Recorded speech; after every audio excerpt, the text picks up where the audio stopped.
Hello guys and welcome back to my channel. सबसे पहले आप सभी को थैंक यू वेरी मच। जो आपका पॉजिटिव रिस्पांस था, जो भी आपके कमेंट्स थे, मुझे वो देखकर अच्छा लगा।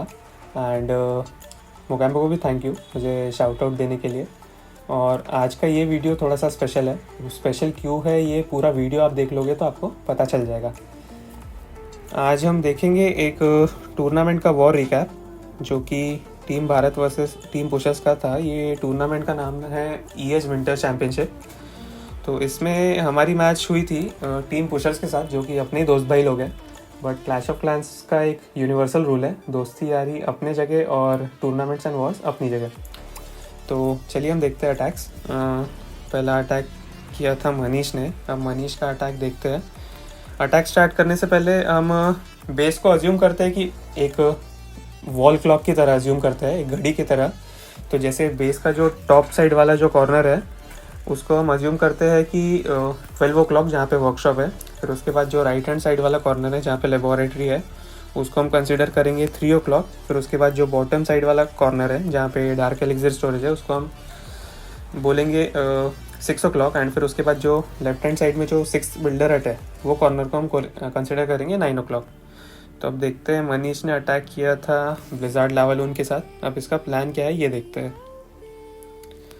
तो मनीष ने यहाँ 2 बॉलर ड्रॉप कर दिया है डार्क एलिक्सिर स्टोरेज पे, जिसके साथ उसको बॉलर बाउंस के साथ उसको एयर डिफेंस भी मिल जाएगा। तो ये एयर डिफेंस डाउन हो गया। अच्छा, अब इसने यहाँ ड्रॉप किया है लावा। तो इसके पीछे का ये एयर डिफेंस लेने के पीछे का रीज़न ये था कि इसको वो लावा को डायरेक्ट करना था जो स्कैटर शॉट सेक्शन में जो एयर डिफेंस है वहाँ पे, क्योंकि इसका मेरे हिसाब से इसका प्लान है कि ब्लिम को कोर तक पहुँचाया जाए, ताकि उसको कोर में ईगल आर्टिलरी मिल जाए और स्कैटर शॉट मिल जाए और साथ ही साथ सीसी भी मिल जाए। ठीक है, तो अब उसने वो एयर डिफेंस डाउन कर लिया 6 o'clock वाला बॉलर बाउंस के साथ। अब इसमें यहाँ पे ड्रॉप इसने लावा इस वे में ड्रॉप किया है। इसके पीछे 2 बेनिफिट्स हैं। जैसे पहला बेनिफिट ये है कि जो भी वहाँ पे डिफेंसेस है जो लावा को टारगेट कर रहे हैं या जो एयर ट्रूप्स को टारगेट कर सकते हैं, वो डिस्ट्रैक्ट हो जाएंगे। और दूसरा रीज़न ये है कि जो भी वहाँ पे इनके स्ट्रैप्स हो, जैसे टोर्नाडो हो या अगर ब्लैक माइन रहे कुछ, तो वो लावा उनको ट्रिगर कर ले और वो लावा पर जाके लगे। ठीक है, फिर इसके बाद मनीष ने ड्रॉप किया है ब्लिम इंस्टेंटली, जब डिफेंसेस एंड ऑल सब डिस्ट्रैक्टेड है। तो अब देखते हैं क्या वैल्यू मिलती है ब्लिम से मनीष को।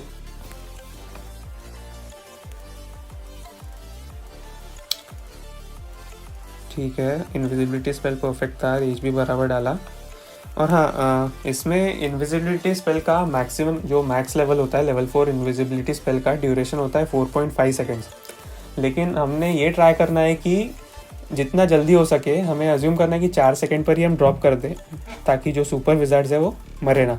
नहीं तो ऐसा होता है कि हमें ब्लिम से कुछ वैल्यू ही ना मिले।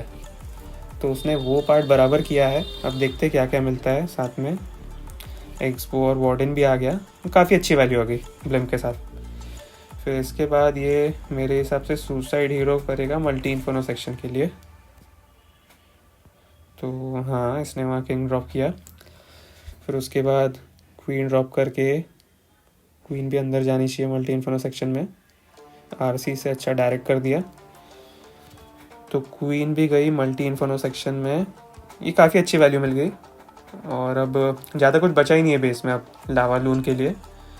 तो फिर इसके बाद अब बस इसको ये चीज़ का ध्यान रखना है कि अब लावा लून के साथ इसको बस बलून्स ड्रॉप करना है टाउन हॉल की तरह। तो देखते हैं क्या किया है फिर मनीष ने सर्जिकली ड्रॉप किया है बलून्स, और ये ईस्ट किया है। फिर फ्रीज़ कर दिया है एयर एक्सबोर टाउन हॉल को, वहाँ टोर्नाडो आ गया, लेकिन एबिलिटी थी तो वो कुछ ज़्यादा फ़र्क नहीं पड़ेगा। फिर एक फ्रीज़ बचा है। ठीक है, ये हो गया, ये बेस ख़त्म है। अब इसमें ज़्यादा कुछ बचा ही नहीं है। तो ये काफ़ी अच्छा अटैक किया मनीष ने। तो हम कुछ की पॉइंट्स का ध्यान में रखेंगे, जैसे जो हमें देखना चाहिए ब्लिज़ार्ड लावा लून के लिए। हमें ब्लिम्प ये ट्राई करना है कि हमारी ब्लिम्प सेफली पहुंच जाए जहाँ पे हमें उसे पहुंचाना है। और उसके साथ हमें सेकंड चीज़ ये देखना होता है कि हमें प्रॉपर पाथिंग क्रिएट हो जाए लावा लून के लिए। हमें उस वे में हीरोज़ को सुसाइड करना होता है। फिर देखते हैं अगला अटैक। अगला अटैक हम देखेंगे मोगैम्बो का। मोगैम्बो ने अटैक किया था टोनी पे, और ई ड्रैगन का मेन प्रिंसिपल यही होता है कि आपको फर्स्टली आपको दोनों साइड से प्रॉपरली फनल करना होता है ताकि आपकी ई ड्रैगन्स कोर में ही जाए। तो मोगैम्बो ने पहले एक साइड से बेबी ड्रैगन से फनल किया, दूसरे साइड से सुपर गॉब्लिन्स यूज़ किया, फिर एक बलून ड्रॉप करके चेक किया कि वहाँ कुछ ट्रैप्स हो या ना हो, और उसके बाद पूरे ई ड्रैगन्स ड्रॉप करके तुरंत 2-3 सेकंड के अंदर वार्डन ड्रॉप करके एबिलिटी यूज़ कर ली। अब इसके पीछे और उसके साथ ही दो रेज स्पेल ड्रॉप कर दिया पैरेलली साइड बाय साइड। अब इसके पीछे के दो रीज़न है। पहला रीज़न ये है कि आपको अगर इनकेस वहाँ कोई ट्रैप्स हो या जो भी डिफेंसेस टारगेट कर रहे हैं आपके ट्रूप्स को या बलून्स को, तो वो अफेक्ट नहीं करता है क्योंकि आपके ट्रूप्स वार्डन के एबिलिटी के अंदर होते हैं, और वो रेज्ड रहे तो वो ज़्यादा पावरफुल होते हैं और उनको अच्छा पुश मिलता है। यानी कि वो अंदर बलून्स देखना आप अंदर तक भी ट्रैवल कर सकते हैं, और वहाँ जैसे कि कोई ब्लैक माइंस वगैरह रहे तो वो ई ड्रैगन को ना लगते हुए बलून्स उसको सोक कर लेते हैं। ठीक है, तो फिर ये ऐसा हुआ। ठीक है, वो देखो बलून्स पे गई वो ब्लैक माइन। फिर उसके बाद फिर उसके बाद ब्लिम्प वाला पार्ट आता है। तो ब्लिम्प वाले पार्ट में यहाँ आपके पास दो ऑप्शंस होते हैं। जैसे कि पहला ऑप्शन होता है आप ब्लिम्प में यूज़ कर सकते हो येती और सुपर गॉब्लिन्स, और दूसरा ऑप्शन होता है आप ब्लिम्प में यूज़ कर सकते हो ई ड्रैगन और बलून्स। अब दोनों ही ऑप्शन के अपने अपने एडवांटेज और डिसएडवांटेज है। ठीक है, तो जैसे कि अपन देखते हैं, इसका आगे देखते हैं। ब्लिम्प टाउन हॉल तक पहुँच जाए फिर इस बारे में बात करेंगे। तो ये ब्लिम्प पहुँच गई टाउन हॉल तक। अब मोगैम्बो के ब्लिम्प में है ई ड्रैगन्स और बलून। हाँ, तो अब इसके पीछे का रीज़न ये है कि देखिए अगर आप ब्लिम्प में ई ड्रैगन यूज़ करते हो तो इसका एडवांटेज ये है कि ये एनिमी के सीसी ट्रूप्स को ल्योर नहीं करेगा, और डिसएडवांटेज ये है कि अगर टाउन हॉल सेक्शन में एयर डिफेंस या सिंगल इन्फर्नो टावर हो जो कि टाउन हॉल से थोड़ा सा दूर हो और फ्रीज ना हो सके एक ही फ्रीज में, तो वो थोड़ा प्रॉब्लमेटिक हो सकता है ई ड्रैगन्स के लिए। और दूसरा ऑप्शन है कि येती और ब्लिम्प यूज़ करना। तो उसका एडवांटेज ये है कि अगर टाउन हॉल सेक्शन में इन्फर्नो या एयर डिफेंस हो तो उससे उसको कुछ फ़र्क ना पड़ना है, उल्टा वो सिंगल इन्फर्नो भी ले लेगा, मतलब जो येती माइट्स है वो सिंगल इन्फर्नो डाउन कर लेंगे उसका। लेकिन डिसएडवांटेज ये होता है क्योंकि ब्लिम्प में हमारे ग्राउंड ट्रूप्स होते हैं, तो अगर इनकेस एनिमी के सीसी में लावा हाउंड है तो वो लावा हाउंड बाहर आ जाएगा, जिससे फिर ई ड्रैगन्स के लिए जो आपके ई ड्रैगन्स है उसमें प्रॉब्लम आएगी। वो ई ड्रैगन्स डिस्ट्रैक्ट हो जाएंगे, वो लावा को टारगेट करने लगेंगे, और उसके साथ साथ फिर जो एनिमी डिफेंसेस है वो आपके ई ड्रैगन को मारते रहेंगे। तो ये दोनों ऑप्शन के अपने ही एडवांटेज एंड डिसएडवांटेज है। तो ई ड्रैगन अटैक का मेन इम्पॉर्टेंट पार्ट वही है कि आपको स्टार्टिंग के पुश का ध्यान रखना होता है प्रॉपर फनलिंग के साथ। फिर उसके बाद आपका पूरा जो अटैक का रिजल्ट है वो डिपेंड करता है कि आप स्पेल कैसे प्लेस कर रहे हो और ई ड्रैगन्स को कैसे डायरेक्ट कर रहे हो। ठीक है, अब जैसे कि ये बेस में आप देखो कुछ बचा ही नहीं है। यहाँ पे क्वीन की एबिलिटी बची है, आरसी की एबिलिटी बची है, तो ये बेस में अब कुछ बचा ही नहीं है, ये ट्रिपल होना ही है। तो ये हो गया ट्रिपल। अब इसके बाद हम देखते हैं किसका अटैक देखेंगे। इसके बाद हम देखते हैं प्रीतिश का अटैक। प्रीतिश ने भी ये ड्रैगन से अटैक किया था, तो इसका भी सेम प्रिंसिपल है, साइड से प्रॉपर फनल करना और दूसरे साइड से हीरोज से, ताकि आपकी ये ड्रैगन स्कोर में जा सके अंदर तक। तो इसने भी वही किया है, पहला सब ट्रूप्स वगैरह ड्रॉप करके वार्डन की एबिलिटी, फिर side by side 2 rage parallelly उसी के साथ एक टाइम पर। मोस्ट ऑफ द टाइम आपको ऐसे ही यूज़ करना होता है। फिर इसने देखते हैं ब्लिम्प में क्या यूज़ किया है। ओह, यहाँ पे एनिमी सीसी से लावा बाहर आ गया है, बट ठीक है, वहाँ पे क्वीन है, किंग और क्वीन है, तो वो मैनेज कर लेंगे।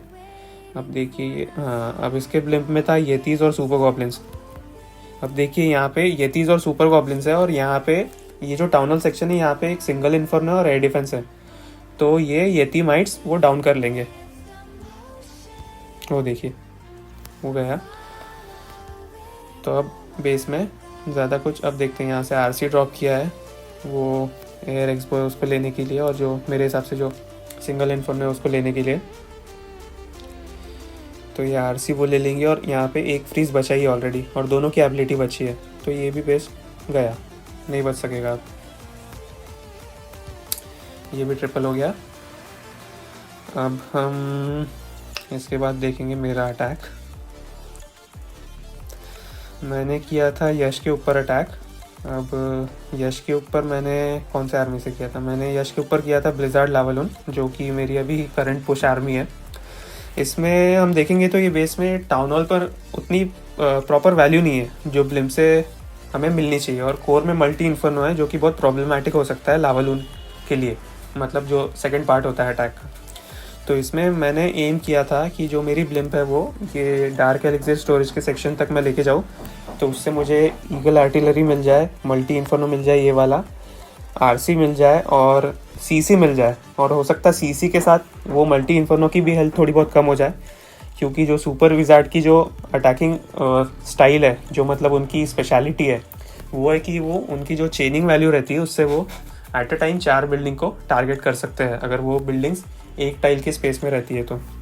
अब मैंने यहाँ पे ब्लिम के लिए लावा यूज़ नहीं किया हूँ। अब उसके पीछे का रीज़न ये है कि यहाँ पे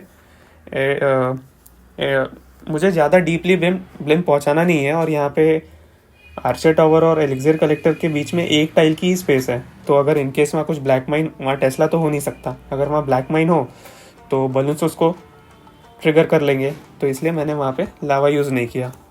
मैंने इंस्टेंटली ड्रॉप किया ब्लिम। अब ब्लिम मेरी जाती है डार्क एलिक्सिर स्टोरेज में सेक्शन में, इनविजिबिलिटी स्पेल, फिर रेज स्पेल और एक इनविजिबिलिटी स्पेल। अब यहाँ पे आपको प्लेसमेंट इस हिसाब से करना होता है कि जो बिल्डिंग्स आपको डाउन करना हो वो इनविजिबल ना हो जाए, नहीं तो फिर प्रॉपर वैल्यू मिल नहीं पाती। सीसी आता है क्या? सीसी, हाँ सीसी भी आ जाएगा, आ गया सीसी, लेकिन मल्टी इन्फर्नो बच गया एकदम थोड़ी सी हेल्थ के साथ, ठीक है, काफ़ी अच्छी वैल्यू आ गई। अब फिर देखते हैं सुसाइड हीरो। मैंने टाउन हॉल के इसमें किया था सुसाइड हीरो। अब सुपर वॉल ब्रेकर मैंने इस वे में ड्रॉप किया कि मुझे वो जो ओपनिंग है टाउन हॉल की वो बड़ी करना है, तो अब मैंने वहाँ ड्रॉप किया, तो वो जाएगा अंदर वाले कोर वाले सेक्शन के वॉल के लिए, लेकिन उस पर इतना डैमेज पड़ेगा वहाँ पहुँचे तक कि वो वॉल की ओपनिंग बड़ी हो जाए। ये बड़ी हो गई ओपनिंग, तो अब मेरी क्वीन अंदर जाएगी, कोई भी हालत में बाहर जा ही नहीं सकती क्वीन, ठीक है। अब मैं फनल करके अपने हीरोज़ ले जाता हूँ अंदर टाउन हॉल सेक्शन तक। एक मैंने आइस गोलेम यूज़ किया है टैंक करने के लिए, सुपर गॉब्लिन से एक फनल, फिर 2 बलून ड्रॉप करके वो टेस्ला डाउन कर लिया। हाँ अब देखिए, अब ये पार्ट थोड़ा सा इम्पोर्टेंट है। अब जैसे देखिए ये यहाँ पे कोई डिफेंस बचा नहीं है, ठीक है, तो यहाँ अगर मैं आरसी की शील्ड यूज़ करता हूँ इंस्टेंटली, तो वो एक्सबो को जाके सीधा जाएगी मल्टी इन्फर्नो के ऊपर, और मल्टी इन्फर्नो की हेल्थ एकदम हेयर लाइन के बराबर, मतलब नहीं के बराबर हेल्थ है उसकी, तो ये शील्ड से मैं वो मल्टी इन्फर्नो ले सकता हूँ। तो ये शील्ड से मैंने मल्टी इन्फर्नो ले लिया, तो ये काफ़ी अच्छी वैल्यू आ गई अब हीरोज़ से। ऑलमोस्ट बोल सकते हैं 75% ऑफ द बेस मुझे मिल गया सुसाइड हीरो की वैल्यू से और ब्लिम की वैल्यू से। फिर उसके बाद अब लावा लून के लिए भी काफ़ी अच्छी फ्लाइट क्रिएट हो गई है, मतलब काफ़ी अच्छी पाथिंग क्रिएट हो गई है। तो अब चलो लावा लून देखते हैं, ठीक है। अब मैंने 2 हेड हंटर्स ड्रॉप किया हूँ। ये 2 हेड हंटर ड्रॉप करके मैंने वार्डन की एबिलिटी इंस्टेंटली प्रेस कर दिया, ताकि वो हेड हंटर एनिमी क्वीन को ले सके, जो कि प्रॉब्लमेटिक हो सकती है मेरे फ्लाइट के लिए। तो वो सेफली ले लिया उन्होंने। और यहाँ पे मेरे पास अभी बचे 5 spell, 3 freeze, 2 haste, 5 balloons. Queen की एबिलिटी बची है जो कि यूज़ नहीं होगा उनका। तो ये अटैक ऐसे था।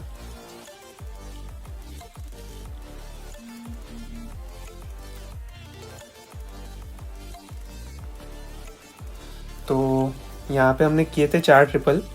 प्रीतिश का एक ट्रिपल था, मेरा एक ट्रिपल था, मनीष का एक ट्रिपल था और मोगैम्बो ने ट्रिपल किया था। और यहाँ हमारा परसेंट था 97.60। हाँ, तो आज का वीडियो स्पेशल इसलिए है क्योंकि जैसे कि आपने थंबनेल पर देखा होगा, वो थंबनेल में जो इमेज लगी हुई है वो मेरे बैटल लॉग की है, लेजेंड लीग अटैक्स के बैटल लॉग की, और वो मेरे मेन अकाउंट की है। मेरा मेन अकाउंट आज by the end of day global rank उसका 21 था एंड लोकल रैंक 1 था। तो जैसे कि आपने देखा होगा बैटल लॉग में 4 1 स्टार्स है, और वो चारों 1 स्टार्स ब्लिज़र्ड लावल उनके साथ हैं। तो जैसे कि आपने देखा होगा, जब से अपडेट आई है तो काफ़ी लोग परेशान हैं कि कौन सा बेस यूज़ करें, कौन सा बेस काम करेगा ये अटैक के अगेंस्ट, हम ये अटैक को कैसे रोकें। तो मैंने एक ऐसा बेस ढूंढा है और उसको इस वे में ट्रैप किया है कि वो बेस को ब्लिज़र्ड लावल उनके साथ ट्रिपल करना बहुत ही मुश्किल है। और मतलब 99% ऑफ द टाइम उसके चांसेस ऐसे हैं कि वो 1 स्टार ही हो। तो चलिए हम एक टारगेट रखते हैं, जैसे संडे तक अगर हमारे 1.5 के यानी कि 1,500 सब्सक्राइबर्स हो जाते हैं तो मैं वो डिफेंस बेस गिव अवे कर दूंगा। मैं एक प्रॉपर वीडियो बनाऊंगा कि उस पर कौन कौन फेल हुआ था। उसमें से एक अटैक था बर्नॉल का, उसने बिगोड नाम के एक अकाउंट से अटैक किया था, वो उसने भी 1 स्टार किया था। बर्नॉल INTZ का प्लेयर है जो कि एक वर्ल्ड चैम्पियनशिप टीम है, तो वो भी उस बेस पर फेल हुआ है। तो अगर हमारे संडे तक 1.5 के यानी कि 1,500 सब्सक्राइबर्स हो जाते हैं तो मैं वो बेस गिव अवे कर दूंगा। उसकी लिंक डिस्क्रिप्शन में पोस्ट कर दूंगा एक वीडियो बनाकर। तो तब तक के लिए आप लोग प्लीज़ लाइक कीजिए एंड जितना पॉसिबल हो सके उतना शेयर कीजिए, ताकि मुझे भी फिर नया नया कंटेंट बनाने में अच्छा लगे। तो चलिए मिलते हैं फिर अगले वीडियो में। तब तक के लिए आप सभी लोग अपना ध्यान रखें एंड स्टे सेफ।